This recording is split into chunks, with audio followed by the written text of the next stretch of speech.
교회와 문화 막시즘.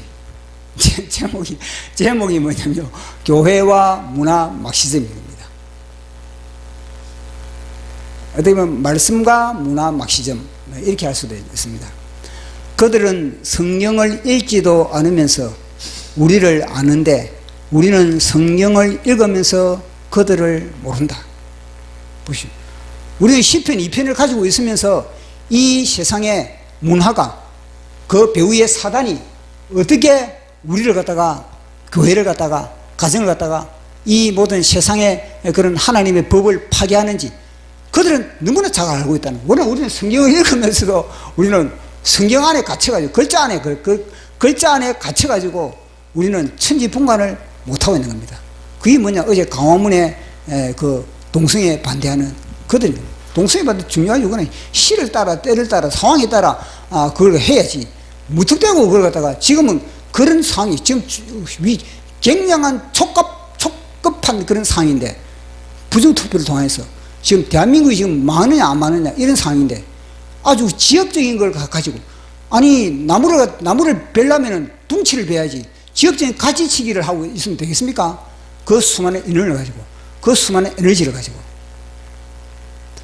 그들은 기도도 하지 않으면서 우리를 아는데, 우리는 기도를 하면서 그들을 모른다. 그들이 무슨 기도를 하겠습니까? 이 사단이 영감을 준 건 사단이 끊임없이. 그러나 우리는 교회가 얼마나 많은 기도를 하고 있는 겁니까? 그러나 그 기도가 뭐냐? 하나님의 뜻대로 하는 기도가 아니고 내 뜻에 맞는 기도를 하고 있다. 허공을 치는 기도를 열심히 하고 있다는 겁니다. 진짜 하나님의 뜻대로 기도를 해 보십시오. 정확하게 이 대한민국의 이 문화 막시즘이 얼마나 가정 구석구석에 내 자식 속에 파고들고 있다는 걸, 그걸 갖다 진단을 할 수 있지요. 그들은 전술적으로 연합하고 전략적으로 한 몸통이 되는데, 우리는 내 자리 챙기느라 분리하고 내 이름표 드러내느라 딴 살림 차린다. 보십시오. 얼마나 교회가 분리가 많습니까? 교단에 분리가 있고, 지금도 뭐냐, 분리가 얼마나 많습니까? 그 뭐냐, 다 이 노가하고 분리. 아담과 하와를 분리시키지 않아요. 아담과 하와 죄를 통해서 마귀가. 그처럼 아담과 하와를 분리시켜버리고, 하나님과 아담과 하와를 분리시켜버리고, 자연과 분리시켜. 다 죄거든, 죄. 그들은 다양하게 옷을 갈아입고 분야분야 구석구석 침투하여 견고한 진지를 구축하고 있는데, 우리는 예배당 건물에 갇혀 예배당 건물의 감옥에서 시름실의 깨우리로 달구어지는 달구어지는 심판의 불에 서서히 익어가고 있다. 예배당이 이제는 뭐냐면요, 하나의 감옥이 되고, 예배당 안에 갇혀가지고 그 안에서, 그래서 그것이 바로 우물한 깨우리는 그 하늘이 전부 다인 줄 알고 있거든요.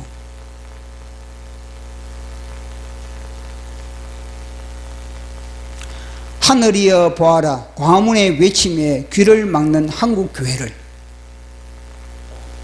광화문이 왜 딴섬이 되어버린 겁니다. 땅이여 귀를 기울이라, 광화문의 절규를 조소하는 한국 교회를. 어찌할꼬 이사야가 피를 토해도 요동하지 않는 한국 교회를. 어찌할꼬 에레미야가 눈물을 뿌려도 잿더미로 풀풀거리는 한국 교회를. 어찌할꼬 징글징글한 독사울이 되어버린 한국 교회를. 예수님이 예루살렘을 향해서 무엇인가? 독사울이 되어 강도의 구리라 그랬거든요, 예수님. 가장 주사파가 서식하기 좋은 곳이 어디라? 교회인 겁니다, 교회. 교회 안에 독사들이 많은 겁니다. 목사부터 독사가 되니까. 뭘 잡겠습니까? 목사 잡아버리지. 요나의 외침에 느느웨는 진노의 불길을 감동의 동안으로 연출했는데, 보십시오. 요나의 그 외침에 보십시오. 그 느느웨 사람들, 얼마나 하나님이 감동스럽겠습니까? 하나님이 느느웨의 그 조치를 보면서 그 연출을 하나님이 대한민국이 하기를 원하시는 겁니다. 하나님 말씀 보시겠습니다. 시편 2편 1절에서 12절입니다. 시작. 어찌하여 이방 나라들이 분노하며 민족들이 헛된 일을 꾸미는가. 세상의 군왕들이 나서며 관원들이 서로 꾀하여 여호와와 그의 기름 부음 받은 자를 대적하며 우리가 그들의 맹 것을 끊고 그의 결박을 벗어버리자 하는도다. 하늘에 계신 이가 웃으시며 주께서 그들을 비웃으시리로다. 그때 분을 바라며 진노하사 그들을 놀라게 하게 이르기를 내가 나의 왕을 내 거룩한 산 시온에 세웠다 하시리로다. 내가 여호와의 명령을 전하노라. 여호와께서 내게 이르시되 너는 내 아들이라. 오늘 내가 너를 낳았도다. 내게 구하라. 내가 이방 나라를 내 유업으로 주리니 내 소유가 땅 끝까지 이르리로다. 내가 철장으로 그들을 깨트리며 질그릇같이 그들을 부수리라 하시도다. 그런즉 군왕들아 너희는 지혜를 얻으며 세상의 재판관들아 너희는 교훈을 받을지어다.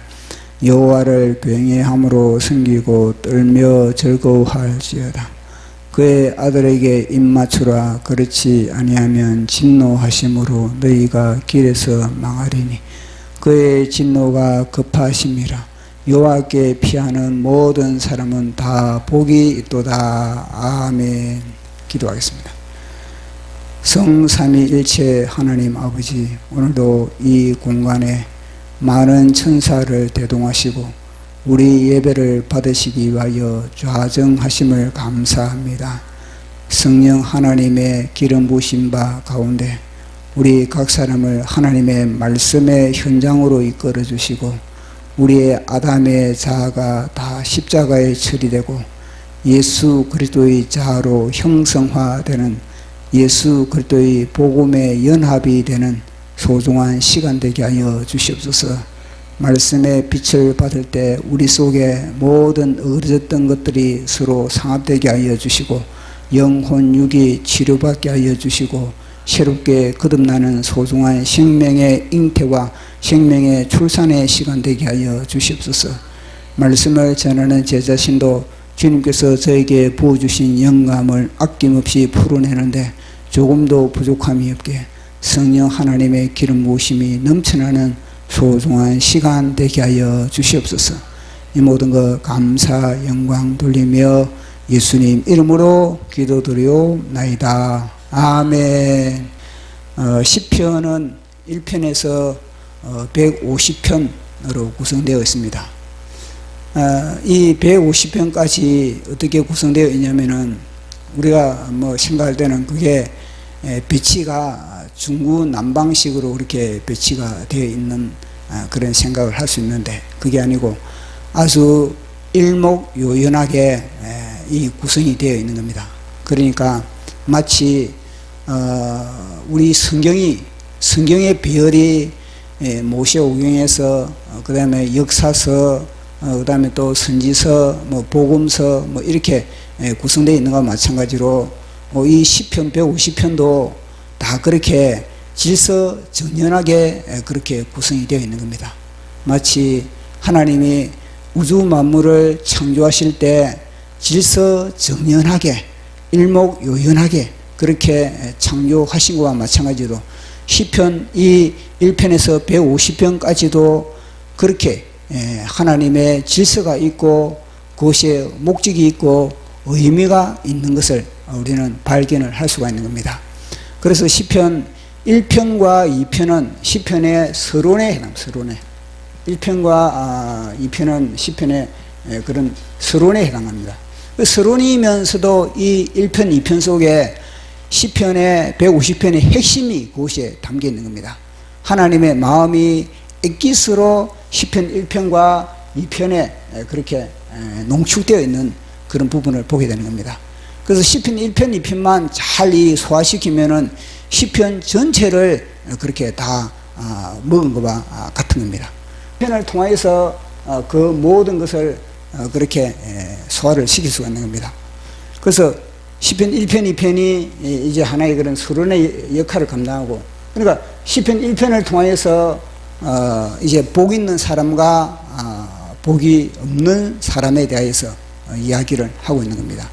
결국은 이 복 있는 사람은 이제 여호와 하나님의 율법을 묵상함으로 인해서 복 있는 사람의 특징이 뭐냐면은 그에게 공급되는 것이 뭐냐면 생수, 물, 그러니까 성령의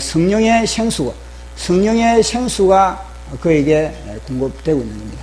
그러나 여호와 하나님의 말씀, 율법을 즐거워하지 않는 그들에게는 뭐냐면 바람이 나는 그런 거 겨와 같다, 티끌, 겨와 같다, 그렇게 이야기를 했습니다. 그러니까 이 복 있는 사람은 생수를 통해서, 절대적인 이유는 생수를 통해서 그렇게 뿌리를 받고 그렇게 생존을 하지만은, 그러나 이 바람도 뭐냐면요, 이 겨도 뭐냐면 겨도 이 겨의 존재감을 드러내기 위해서는 바람이 필요한 거예요, 바람이.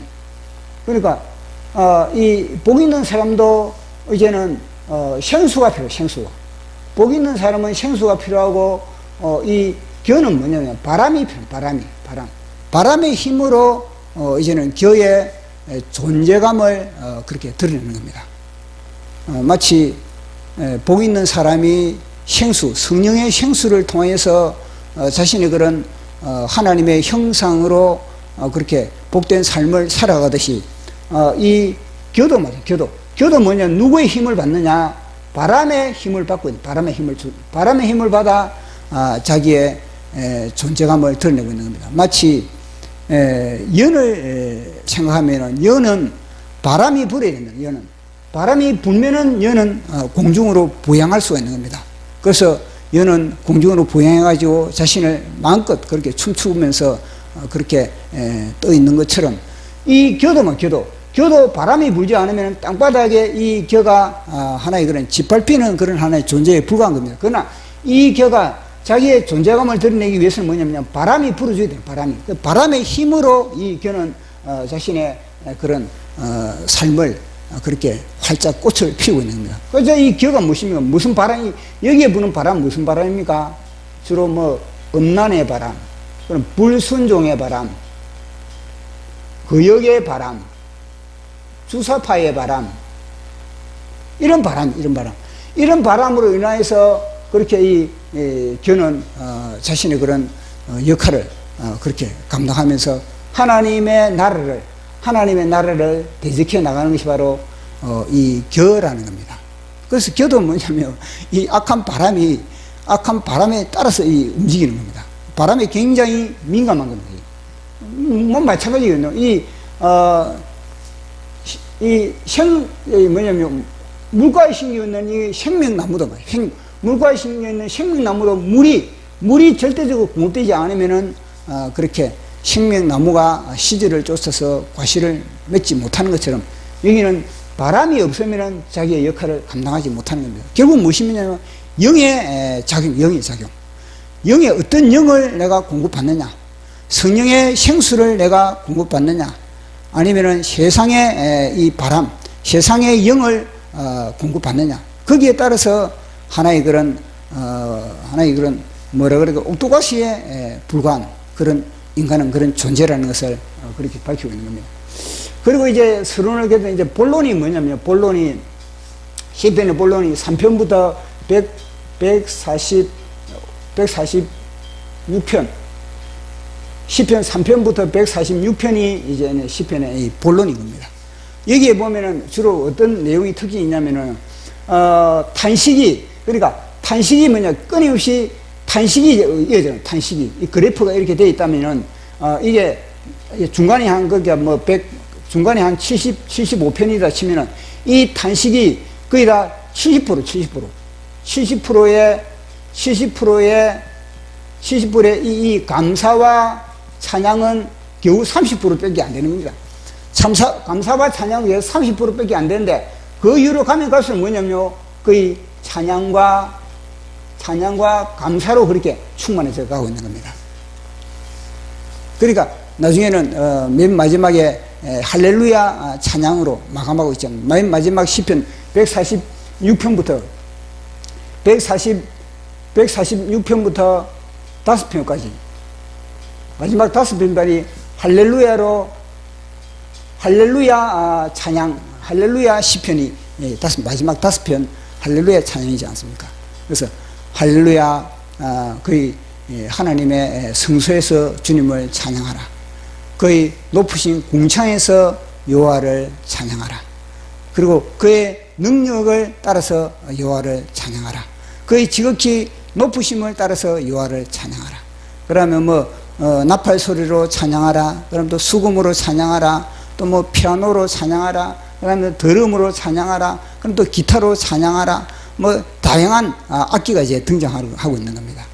그 나중에는 뭐냐면요, 호흡 있는 자마다, 시편의 마지막은 뭐냐면은 호흡 있는 자마다 다 하나님을 찬양하라. 이게 이제 마감하는 거거든요. 그러니까 맨 마지막에는 찬양으로서, 여기서 단식으로서 시작했다면은 마지막에는 찬양으로서 마감하는 것이 이 시편의 하나의 그런 결론에 해당되는 그런 부분임을 우리는 알게 되는 겁니다. 그래서 시편 서론과 이 본론과 그리고 결론은 이렇게 합니다. 그러니까 이 본론은 뭐냐면 거의 다 어떻게 감사와 절규에서 찬양으로 이어지는 것. 그 과정이 뭐냐면 시편 본론에 해당되고, 결론은 뭐냐면은 마지막에는 찬양으로서 하나님께 영광을 돌리는 것이 바로 이 시편의 구성임을 우리는 알아야 되는 겁니다. 그 구성을 보면서 우리가 시편을 읽었을 때는 이게 하나의 그런 스토리가 이렇게 이어지는데, 그 구성을 보지도 않고 우리가 시편을 읽으면은 내 좋아하는 시편 몇 편만 읽는 겁니다. 내 좋아하는 시편 몇 편만 읽어가지고 나의 삶의 순간에 이렇게 적용을 시키고 하는 겁니다. 그렇지만 그것이 무슨 능력을 발휘할 수가 있겠습니까? 전체를 삼켜야 되는데, 시편 전체를 삼키면서 그 시편을 통해서 세상을 진단하고 그리고 세상을 대처하는 자와 시편의 조각, 시편의 부스러기, 시편의 이 부스러기를 먹으면서 그렇게 세상을 진단하고 세상을 대처하는 사람과, 이것은 하늘과 땅 차이라는 것을 우리는 또 알 수 있지 않겠습니까? 자, 그런데 오늘은 시편 2편을 우리가 읽었습니다. 시편 2편을 우리가 읽었는데, 이 시편 2편은 어떤 이야기를 하고 있는가? 그것은 다름 아니라 이 열방에 대해서, 그러니까 겨 있잖아요. 겨. 시편 1편을 보면 겨, 이거 뭔가 악인의 악인, 그리고 죄인, 그리고 오만한 자, 이 세 부류가 등장하지 않습니까? 이 겨와 같은 이 세 부류에 대해서 시편 2편은 더 상세하게 그렇게 다루고 있다는 겁니다. 그들이 그러면은 어떤 스탠스를 취하고 있는지, 그걸 갖다가 시편 2편을 통해서 우리에게 이야기해 주고 있거든요. 그래서 시편 2편을 탁 넘기면은 맨 먼저 등장하는 것이 뭐냐면, 어찌하여 하나님이 탄식을 하고 있다는 겁니다. 그러니까 시편 1편도 보면은, 시편 1편도 하나님이 시편 1편을 하나님이 탐복하는 거죠. 하나님이 탐복하면서 복 있도다, 이렇게 탐복을 하고 있지 않습니까? 야, 저 사람은 진짜 복이 있도다. 하나님이 그렇게 탐복을 하면서 시편 1편을 시작하는 것과 마찬가지로 시편 2편도 뭐냐면요, 하나님이 탐복이 아니라 이거는 탄식을 하고 있다는 거예요. 어찌하여 열방들을 향해서, 열방들이 어찌하여 그렇게 탐복거리가 되는가? 그리고 이 민족들이 어떻게, 그러니까 시편 2편에 등장하는 부류들은 뭐냐면요, 이게 전 세계를 그렇게 상대를 하고 있는 거예요. 첫째는 뭐냐면요, 열방들, 두 번째는 민족들, 세 번째는 세상의 군왕들, 네 번째는 관원들. 이들이 등장해가지고 하나님을 탄식하게 만드는, 하나님을 애타하게 만드는 그렇게 그런 하나의 그런 일종의 하나님을 대적하는 그런 부류들에 대해서 이야기를 하고 있는 겁니다. 그리고 우리가 시편 1편을 통해서 우리가 하나님을 탐복해 하는 사람인가, 아니면 하나님을 탄식해 하는 사람인가. 그리고 이것을 제가 보면서 우리 예수님이 예루살렘을, 우리 예수님이 예루살렘을 바라보면서, 그러니까 마태복음에 보면 그러지 않습니까? 예루살렘아, 예루살렘아, 내가 어찌하여 선지자를 죽이며 너에게 파송된 자들을 돌로 치느냐? 그리고 하나님이 예수님이 애통해하지 않습니까? 마치 암탉이 병아리를 날개 아래 모음같이 내가 몇 번이나 너희들을 그렇게 모았느냐? 그러나 너희들은 원치 아니한다는 겁니다. 그래서 너희들은 황폐화 될 것이다. 그렇게 이야기를. 그러니까 마치 왜 병아리를 어미닭이 그렇게 모으겠습니까? 어미는 위험성을 알고 있는 겁니다. 공중의 독수리가 병아리를 향하여서 그렇게 이제 낚아채려고 다 호시탐탐 노리고 있는 것을 갖다가 병아리는 압니까? 병아리는 모르는 겁니다. 그걸 천지분간인 겁니다. 분간도 못하는 겁니다. 그런데 병아리는 그렇게 모르시면 어미는 뭐냐면요, 다 알고 있는 겁니다. 그래서 독수리가 공중에 빙빙 돌고 있는 것을 보면서 아, 이거는 내 새끼를 낚아채기 위해서 그렇게 공중에 독수리가 돌고 있는구나. 그래서 날개 모음 안에 그렇게 다 모으는 겁니다. 그런데 뭐냐면은 이 유대인들은 그것을 원치 않는 겁니다. 그래서 우리 예수님이 예루살렘아, 예루살렘아, 탄식하는, 어찌하여, 그 시편 2편의 1절처럼 어찌하여. 그래서 뭐냐면 우리 예수님이 예루살렘을 향해서 탄식하는 그렇게 그 모양과 그렇게 같은 겁니다. 어찌하여 열방들이 분노하면서 민족들이 허사를 경영하는 거, 군왕들이 그렇게 일어서면서 관원들이 서로 꾀하여서 여호와와 그의 기름 부음을 받은 자를 대적한다. 그렇게 우리 예수님이 이야기를 하거든요. 한번 읽어보도록 하겠습니다. 시편 2편 1절로 3절까지 시작. 어찌하여 이방 나라들이 분노하며 민족들이 헛된 것을 꾸미는가? 세상의 군왕들이 나서며 관원들이 서로 꾀하여 여호와와 그의 기름 부음 받은 자를 대적하며 우리가 그들의 맨 것을 끊고 그의 결박을 벗어버리자 하는도다. 그렇게 보시면 열방들이 그렇게 지금, 열방들이 뭐냐면 열방들이 이것도 보면 굉장히 열방들이 영적이다. 그들이 진짜 공격할 대상, 그 대상에 대해서 정확하게 알고 있다는 거예요. 그 열방들이. 왜냐하면 사단의 사주를 받고 있기 때문에 그러거든요. 사단의 사주를 받고 있기 때문에 그들은요, 하나님의 그 모든 그런 이 온 우주 세계에 하는 그런 통치의 원리, 섭리의 원리, 하나님의 섭리, 결국 그것이 뭐냐면 하나님의 말씀입니다. 하나님의 말씀을 갖다가 결박을 끊어버리자, 검은 것을 끊어버리자. 이게 뭐냐면 하나님의 말씀을 끊어버리자. 그런 거거든요. 하나님의 말씀을 우리는 검은 것을 끊어버리자. 그렇게 그들이요 모두 다 합치고 있다는 거예요. 합치고 다. 중구난방식으로 독자적으로 우리가 여호와 하나님과 그의 기름 부음 받은 자를 대적하는 것이 아니라 함께 합쳐서 연합을 이루어가지고 그래서 여호와와 그의 기름 부음 받은 자를 대적하고 있는 그런 것을 보게 되는 겁니다. 그래서 히브리서도 이야기를 하고 있지 않습니까? 우리 예수님에 대해서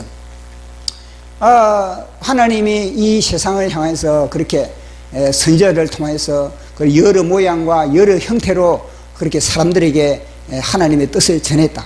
그러나 이 마지막 날에는 독자 예수, 그의 아들 예수 그리스도로 말미암아 이제 직접 하나님의 뜻을, 하나님의 진리를 그렇게 전파했다.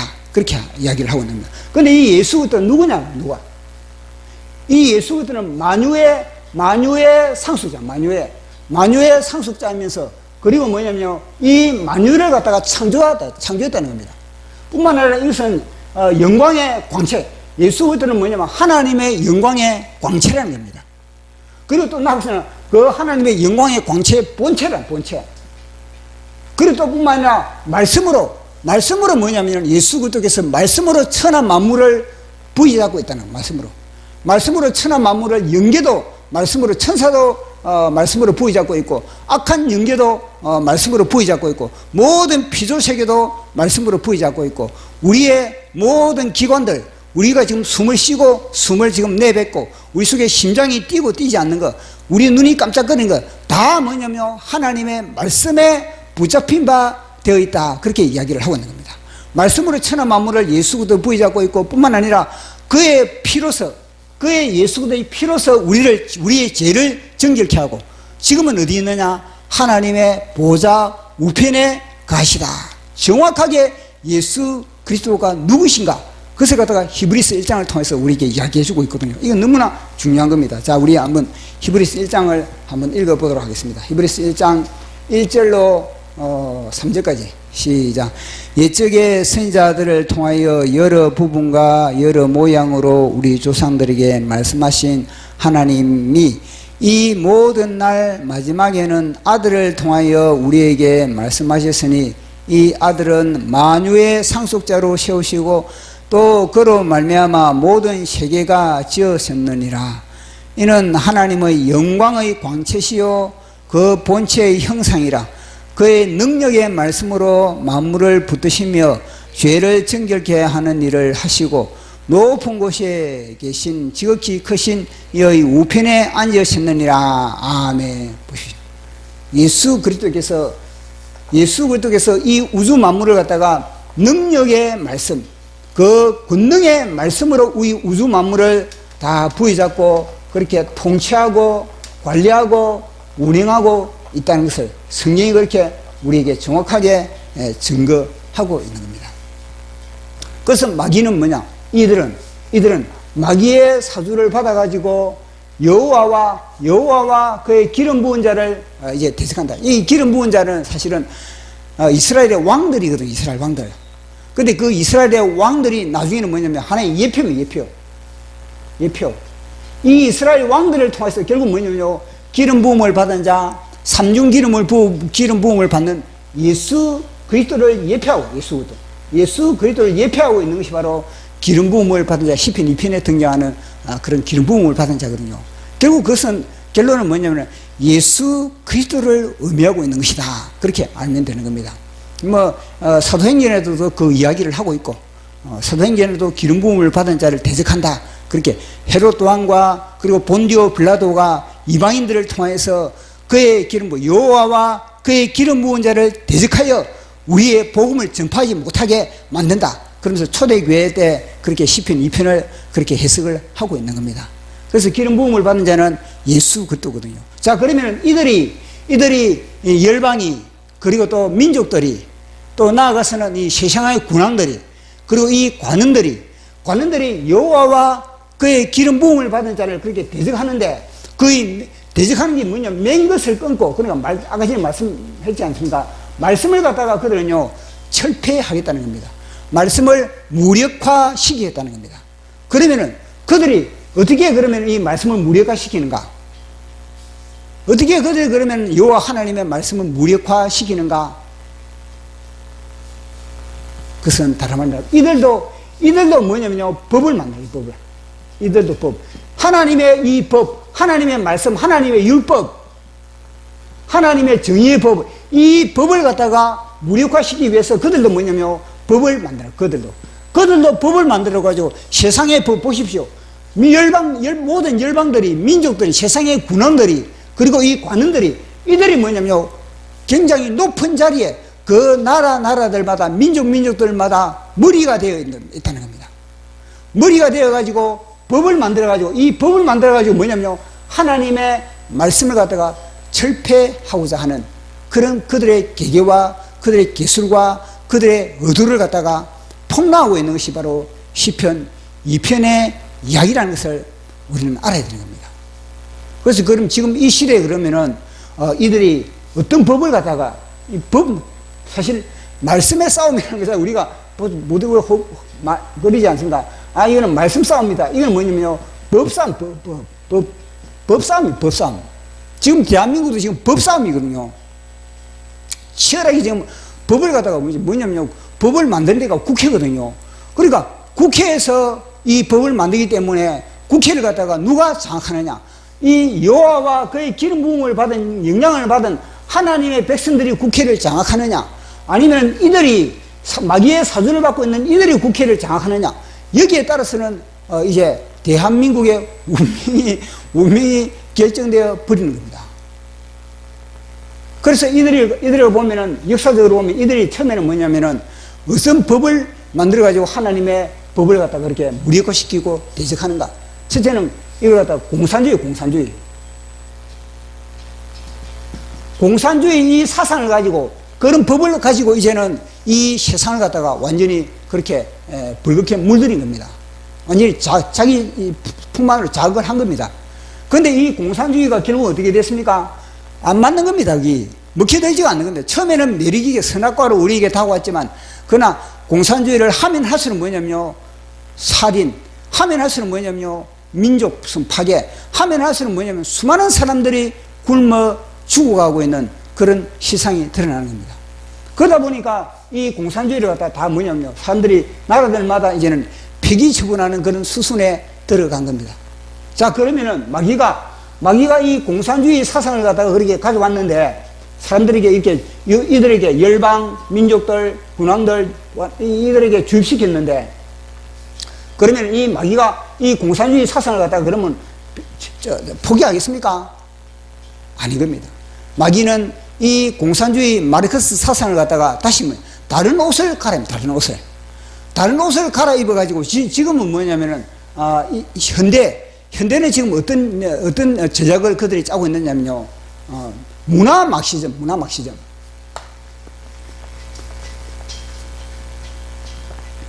이제는 문화로 접근하고 있다는 겁니다. 전에는 정치적 하나의 그런 마르크스주의라면은, 정치적인 그런 분야를 통해서 이제 혁명을 하고, 프롤레타리아 혁명을 하고, 계급 투쟁서를 그렇게 내세우면서, 그래가지고 정권을 잡고 그렇게 했는데, 이제는 뭐냐면, 이게 실패를 하니까 옷을 갈아입어가지고, 이제는 문화를 통해서 뭐냐면요, 이들이 문화를 통해서 하나님과 그의 기름 부으심을 받은 하나님을 대적하는, 예수 그리스도의 말씀을 대적하는 그런 지경에 이르렀다는 것을 우리는 진단을 해야 되는 겁니다.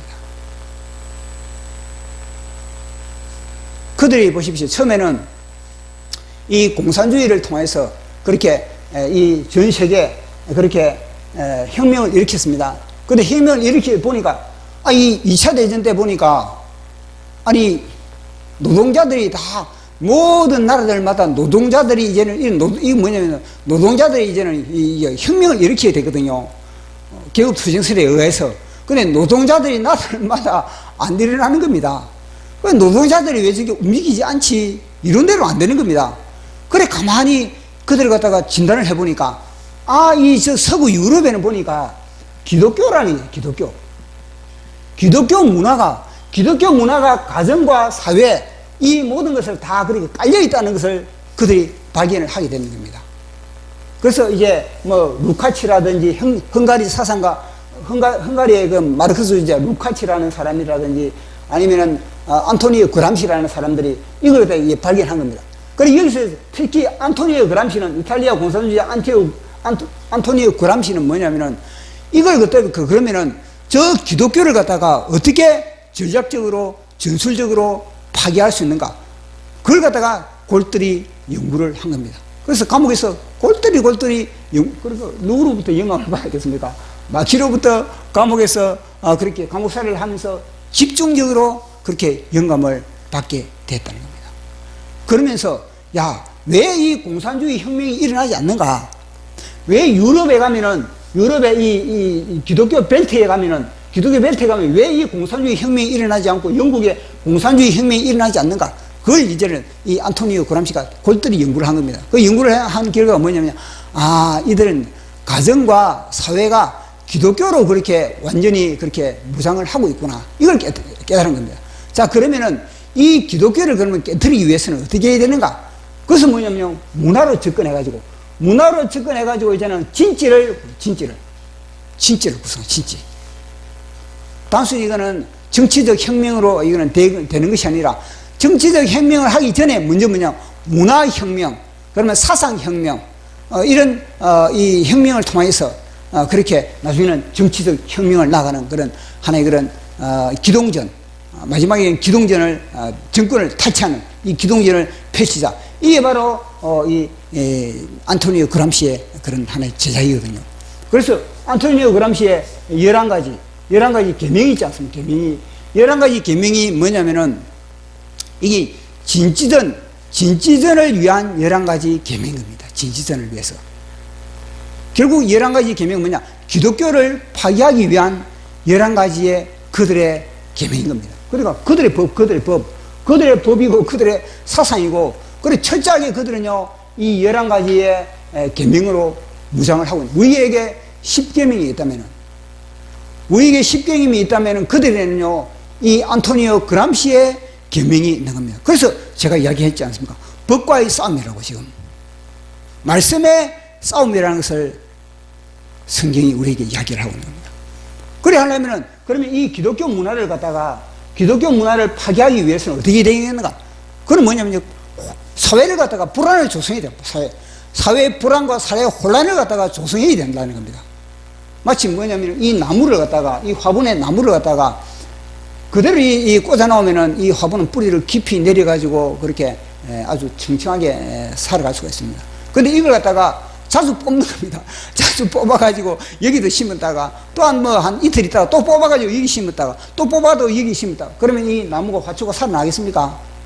화초는 나중에는요, 스트레스 받아가지고 이 화초는요, 죽을 수밖에 없는 겁니다. 마찬가지입니다. 이 기독교 문화를 깨뜨리기 위해서는요, 지속적인 그런 환란을 일으키고, 그렇게 불안을 조성하고, 그래서 그들이 뿌리채 흔들어 버린다. 그게 하나의 첫 번째 계명이거든요. 자, 첫 번째 계명을 한번 읽어보도록 하겠습니다. 지속적인 사회 변화로 혼란을 조성하라. 그래서 우리 대한민국에는 남남 갈등을 끊임없이 조성을 하고, 그리고 또 가짜 뉴스를 통하여서, 그리고 뭐 세월호 사건을 통하여서, 또 뭐 촛불 또 집회를 통하여서 이렇게 사회를 갖다가 혼란시키고 있다는 겁니다. 그리고 또 보니까 교사와 그리고 학교의 권위를 그렇게 무력화시키는 겁니다. 그게 무엇입니까? 교육, 이 중요한 기독교 교육. 이걸 갖다가 그 당시에 유럽에서는 이 교육이 다 뭐냐면요, 다 기독교 교육입니다. 기독교 교육. 이 바탕이 되어 있는 겁니다. 그래서 교사와 그리고 이 학교의 권위 자체를 갖다가 무력화시켜 학교의 의미를 갖다가 두지 못하게 만듭니다. 지금 대한민국 보십시오. 교권이 무너졌다. 잘 먹혀들고 있는 겁니다. 안토니오 그람시의 전략과 전술이 우리 대한민국에 지금까지 잘 먹혀들고 있다는 것을 말씀하고 있는 겁니다. 또 나아가서는 또 뭐라고 합니까? 가족을 해체하라. 가족 구성을 보시고, 성경에서 창세기에 가장 중요시 여기는 기관이 무엇입니까? 가족과 교회거든요. 그런데 뭐냐면은 가족을 해체시키는 겁니다. 가족을 해체시킴으로 말미암아 이혼, 그 다음에 또 결혼 안 하는 것도 뭐냐면 다 지금 애들이 결혼을 안 한다 그러지 않습니까? 이 영적으로 진단을 하면은 다 안토니오 그람시의 이 문화 막시즘에 다 뭐냐면요, 세뇌가 되어버린 겁니다. 서서히 문화 막시즘에 그렇게 이 영향을 받다 보니까 이 뭐냐면 결혼을 하려 그러면은 다른 핑계를 대요. 다른 핑계를. 사실 이 문화 막시즘에 노예가 되어 있다는 것 자체를 모르고 다 뭐냐면 물질 문제라든지 뭐 집이 있어야 된다든지 그러니까 결혼을 한다. 이런 엉뚱한 핑계를 대고 있다는 겁니다. 그 다음에 또 무엇입니까? 성교육을 시키는. 땅이 어린아이 때 성교육을 시키는. 이게 보면, 이 내용을 갖다가 보면은, 야, 진짜 대한민국에 너무나 잘 먹혀들고 있는 거구나. 교회를 해체한다. 나아가서는 무엇입니까? 또 사법권을 신뢰하지 못하게 만드는 거예요. 사법권을. 그리고 또 언론을 갖다가 질을 저하시키고 언론을 조정하고, 지금 대한민국이 그대로 지금 먹혀들고 있는 것이 바로 이 그람시의 하나의 전략이 지금 잘 먹혀들고 있는 그런 부분을 우리에게 말씀을 하고 있는 겁니다. 나중에는 이 음주 문화, 지금도 문제가 있지 않습니까? 그 당시에는 1920년대 되니까 주로 술이 삶의 인생살이에 가까이 이제 왔기 때문에, 지금은 뭐냐면요, 술과 마약이 팔을 치고 있다는 겁니다. 그 며칠 전에 보도에 그러지 않습니까? 대한민국 하천에 마약 성분이 그렇게 검출된다는 겁니다. 그만큼 우리 대한민국은요, 마약에 노출되어 버린 겁니다. 특히 북한산 마약. 이 문재인 정부 때 북한산 마약을 갖다가 수입해가지고 얼마나 이 사회를 갖다가 피폐시키고 퇴폐화시키고 이 사회를 갖다가 그렇게 무력화시키는지 똑같은 겁니다. 이 전략, 그 문재인이 이 전략에 따라서 이 사상에 따라서 그렇게 정치를 해 나간 겁니다. 무엇입니까? 군한들. 그러니까 마귀가 잡고 있는 거예요. 마귀가 뭘 잡고 있는 거예요? 이걸 잡고 있는 거예요. 마귀가 이걸 잡고 하나님의 나라를 파괴하고 하나님의 나라를 무력화시켜가고 있다는 겁니다. 이걸 보면은 참 우리 이승만 대통령은 그 당시 이승만 대통령이 우리 대한민국을 갖다가 자유 대한민국을 이 세팅을 하기 위해서 이거는 엄청난 저항을 받은 겁니다. 그러니까 소련으로부터 저항을 받을 뿐만 아니라 심지어는 뭐냐면요, 미국으로부터도 압박을 받는 겁니다. 왜 너는 소련말 안 듣냐는 겁니다. 그 당시에는 미국과 소련이 이제는 같이 어깨 나란히 했지 않겠습니까? 같이 손을 잡고 있었기 때문에. 너희 왜 북한은 소련말 잘 듣는데 너는 왜, 남한은 이승만 너는 왜 늙은 노인이 고집만 피우느냐. 그렇게 미국이 공격을 했거든요. 심지어는 뭐냐면요, 대한민국 안에서도 뭐냐면요, 반대파들이 이승만 대통령을 공격을 한 겁니다. 그 이승만 대통령 혼자서 그렇게 이 자유민주주의를 그렇게 지키기 위해서, 이 자유민주주의를 이 땅에 세팅시키기 위해서 그렇게 악전고투를 하신 분 누구냐? 이승만 대통령입니다. 그럼 이승만 대통령은 어떻게 그걸 아느냐? 요걸 아는 요걸. 마귀의 전략을 알고 있다는 겁니다. 마귀의 전략을. 그 이승만 대통령이 마귀의 전략을 어떻게 알았겠습니까?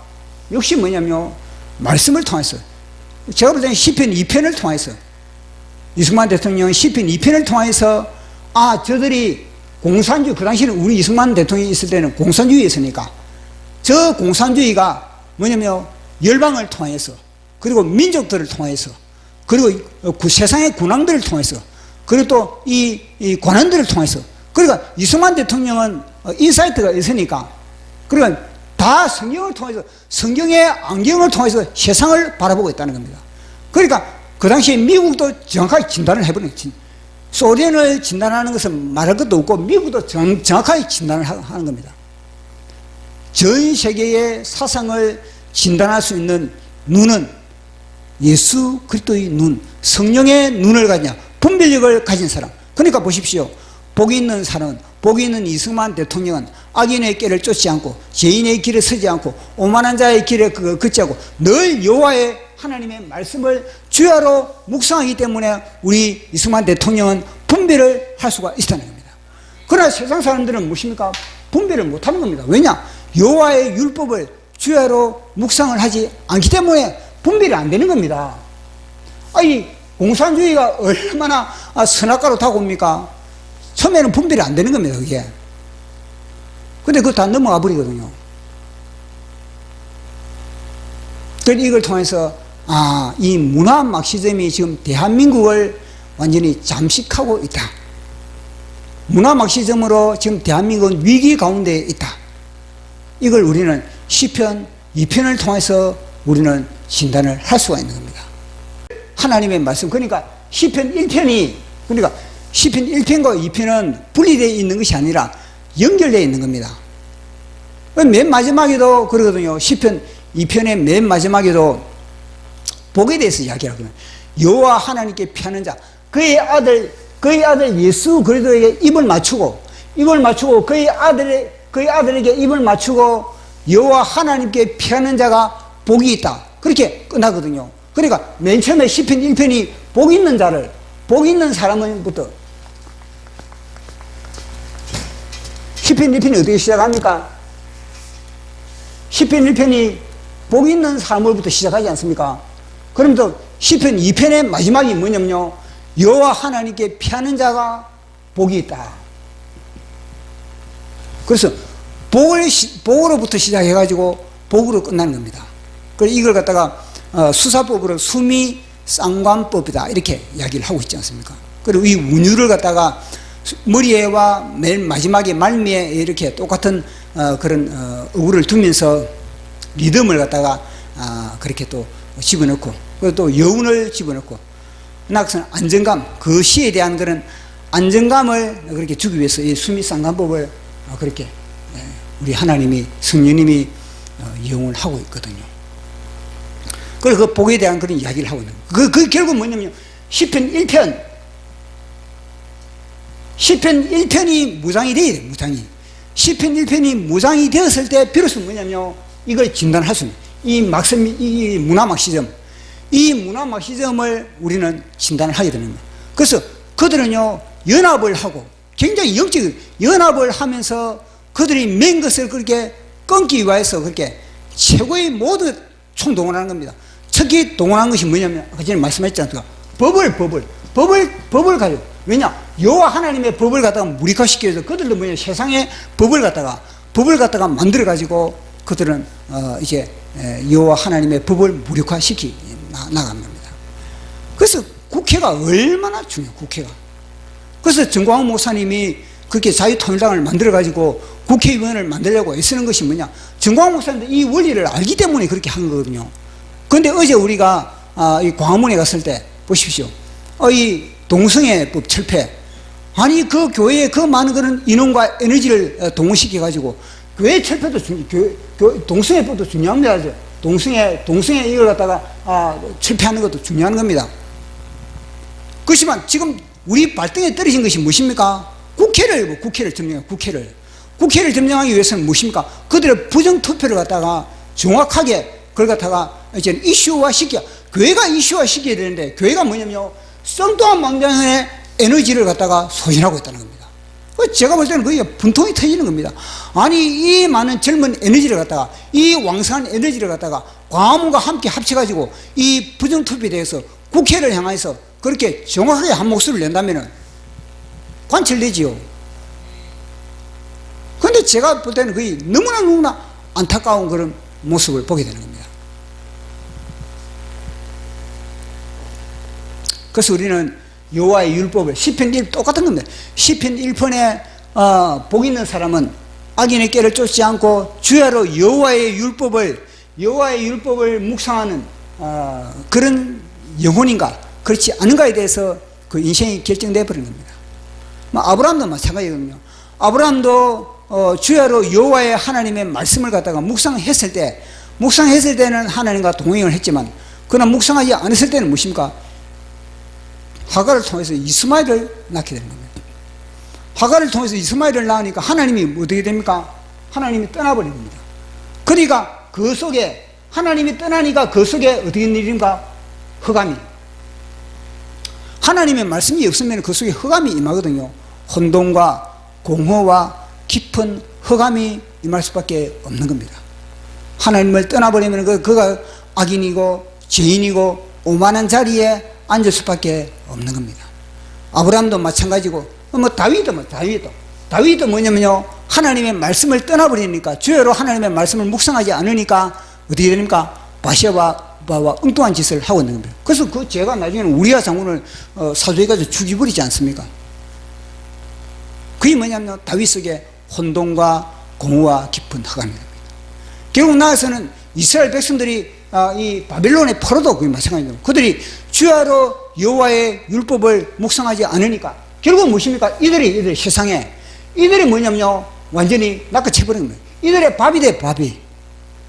그래, 이 세력과 이 여호와 하나님의 말씀을 묵상하고, 그리고 여호와와 하나님과 예수 그리스도와 7대 연합을 이루는 이 집단과의 싸움, 교회와의 싸움, 이 싸움을 이야기해 주고 있거든요. 그래서 성경은 그러잖아요. 로마서를 통해서 예수 그리스도 안에 있는 자에게 예수 그리스도 안에 있는 자에게 예수 그리스도 안에 있는 사랑에서 누가 끊으리요? 그러니까 보십시오. 주야로 여호와의 율법을 묵상하는 그들은 뭐냐면요, 하나님의 그런 결박, 하나님의 그런 매임이 기쁨이 되는 거예요. 하나님의 말씀에 매임받고 하나님의 말씀에 묶임받는 것 자체가 기쁨이 되는데, 이들은 뭐냐면요, 하나님의 말씀이 짐이 되고 하나님의 말씀이 그들에게 스트레스가 되는 겁니다. 그래서 로마서에 뭐라 그럽니까? 누가 예수 그리스도 안에 있는 사랑에서 우리를 끊으리요? 그래서 사랑의 줄로, 말씀의 줄로 우리를 묶고 있는 겁니다. 환난이나 공고나 핍박이나 기근이나 적신이나 위험이나 칼이라, 그 모든 것들이 우리가 종일 죽임을 당하고 도살양할처럼 그렇게 우리가 고통을 당하고 그런 상이라도 말씀이 우리를 결박하고, 말씀이 우리를 결박하기 때문에 우리를 갖다가 끊을 수가 없다는 겁니다. 그 세상에 어떤 것도. 그러니까 말씀을 우리가 사랑하고 말씀에 결박이 되어 있는 자, 말씀과 연합이 되어 있는 자와 그것을 갖다가 스트레스 받고 그것을 갖다가 고통스럽게 하는 그 세력과의 싸움이 지금 치열하게 벌어지고 있는 그런 현장에 우리는 지금 살아가고 있는 겁니다. 제가 올해 이 말씀을 준비하면서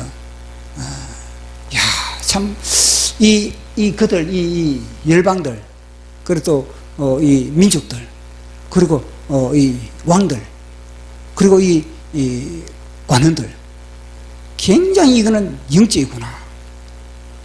그들은 성경을 모르는데, 정확하게 예수 그리스도, 정확하게 교회를 공격하고 교회를 갖다 무너뜨리는 그런 걸 다 알고 있다는 겁니다. 그래서 그걸 통해서 제가 시를 한 수 적었습니다. 한번 보도록 하겠습니다.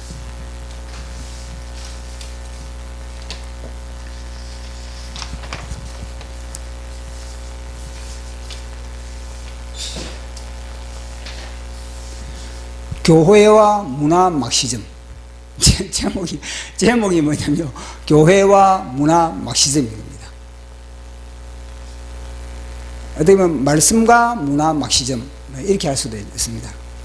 그들은 성경을 읽지도 않으면서 우리를 아는데 우리는 성경을 읽으면서 그들을 모른다. 보시오.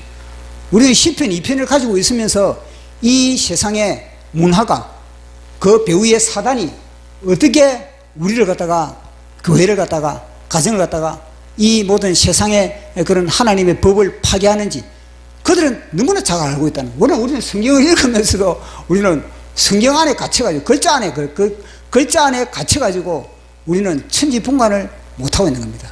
그게 뭐냐, 어제 강화문에 그 동성애 반대하는 그들, 동성애 반대 중요하죠. 그건 시를 따라, 때를 따라, 상황에 따라 그걸 해야지. 무턱대고 그걸 갖다가, 지금은 그런 상황이 지금 굉장한 촉급한 그런 상황인데, 부정투표를 통해서 지금 대한민국이 지금 많으냐 안 많으냐 이런 상황인데, 아주 지역적인 걸 가지고, 아니 나무를 베려면은 둥치를 베야지 지역적인 가지치기를 하고 있으면 되겠습니까? 그 수많은 인원을 가지고, 그 수많은 에너지를 가지고. 그들은 기도도 하지 않으면서 우리를 아는데 우리는 기도를 하면서 그들을 모른다. 그들이 무슨 기도를 하겠습니까? 이 사단이 영감을 준 것도 사단이 끊임없이. 그러나 우리는 교회가 얼마나 많은 기도를 하고 있는 겁니까? 그러나 그 기도가 뭐냐? 하나님의 뜻대로 하는 기도가 아니고 내 뜻에 맞는 기도를 하고 있다. 허공을 치는 기도를 열심히 하고 있다는 겁니다. 진짜 하나님의 뜻대로 기도를 해보십시오. 정확하게 이 대한민국의 이 문화 막시즘이 얼마나 가정 구석구석에 내 자식 속에 파고들고 있다는 걸, 그걸 갖다 진단을 할 수 있지요. 그들은 전술적으로 연합하고 전략적으로 한 몸통이 되는데 우리는 내 자리 챙기느라 분리하고 내 이름표 드러내느라 딴 살림 차린다. 보십시오. 얼마나 교회가 분리가 많습니까? 교단에 분리가 있고, 지금도 뭐냐, 분리가 얼마나 많습니까? 그 뭐냐, 다 이 노가하고 분리. 아담과 하와를 분리시키지 않아요. 아담과 하와 죄를 통해서 마귀가. 그처럼 아담과 하와를 분리시켜버리고, 하나님과 아담과 하와를 분리시켜버리고, 자연과 분리시켜. 다 죄거든, 죄. 그들은 다양하게 옷을 갈아입고 분야분야 구석구석 침투하여 견고한 진지를 구축하고 있는데 우리는 예배당 건물에 갇혀 예배당 건물의 감옥에서 시름실의 깨우리로 달구어지는 달구어지는 심판의 불에 서서히 익어가고 있다. 예배당이 이제는 뭐냐면요, 하나의 감옥이 되고, 예배당 안에 갇혀가지고 그 안에서, 그래서 그것이 바로 우물한 깨우리는 그 하늘이 전부 다인 줄 알고 있거든요.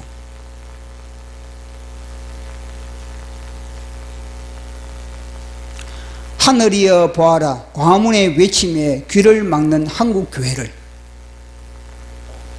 과문이 외딴 섬이 되어버린 겁니다. 땅이여 귀를 기울이라. 과문의 절규를 조소하는 한국 교회를. 어찌할꼬 이사야가 피를 토해도 요동하지 않는 한국 교회를. 어찌할꼬 예레미야가 눈물을 뿌려도 잿더미로 풀풀거리는 한국 교회를. 어찌할꼬 징글징글한 독사울이 되어버린 한국 교회를. 예수님이 예루살렘을 향해서 무엇인가 독사울이 되어 강도의 구결이라 그랬거든요. 예수님. 가장 주사파가 서식하기 좋은 곳이 어디라? 교회인 겁니다. 교회. 교회 안에 독사들이 많은 겁니다. 목사부터 독사가 되니까 이 뭘 잡겠습니까? 목사를 잡아버리지. 요나의 외침에 느느웨는 진노의 불길을 감동의 동안으로 연출했는데, 보십시오. 요나의 그 외침에 보십시오. 그 느느웨 사람들, 얼마나 하나님이 감동스럽겠습니까? 하나님이 느느웨의 그 조치를 보면서 그 연출을 하나님이 대한민국이 하기를 원하시는 겁니다. 자, 마지막 보도록 하겠습니다. 적은 나를 아는데 나는 적을 얼마나 아는가. 적은 나를 잘 아는데 나는 얼마나 적을 아는가, 이 말입니다. 첫 번째, 말씀으로 세상을 진단하라. 말씀으로 대적하라. 아멘. 자, 우리 찬양하고 기도하십니다.